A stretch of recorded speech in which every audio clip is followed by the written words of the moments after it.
Is smoking weed really haram? Let me ask you something. Why do people smoke weed? To relax, to stop overthinking, to slow things down. Exactly. You're using it to disconnect from reality, not to heal, but to escape. That's not control. That's surrender to your nafs, the part of you that chases comfort or growth. But I've heard it makes people focus, makes them more creative. That's what the brain tells you when it's already high. THC, the active ingredient, distorts your memory, slows your reaction time, and reduces motivation. Even science agrees. Cannabis is strongly associated with increased risk of psychosis, memory loss, and lowered cognitive function, especially in youth. What about long-term effects? Long term, it gets worse. Lower IQ and focus, higher risk of depression and anxiety, actual brain damage in memory and decision areas, real addiction, especially if you start young. Think of your brain like a high-speed computer. Weed slows it down like a virus, glitches it out until nothing runs sharp anymore. Okay, but I'm not out here getting wasted. I'm still functional. You don't have to be unconscious for it to be haram. The Prophet, peace be upon him, said, every intoxicant is khamr, and every khamr is haram. Khamr doesn't just mean alcohol, it means anything that clouds your judgment, including weed. Satan wants to cause hatred and prevent you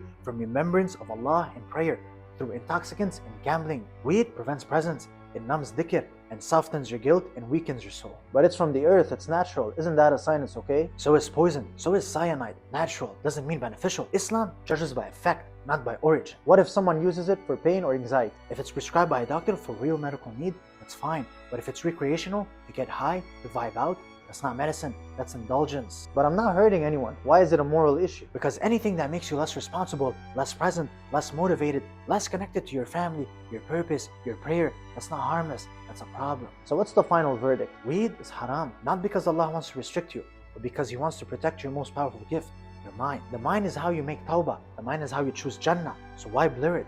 Real strength is facing life with clarity, not clouds.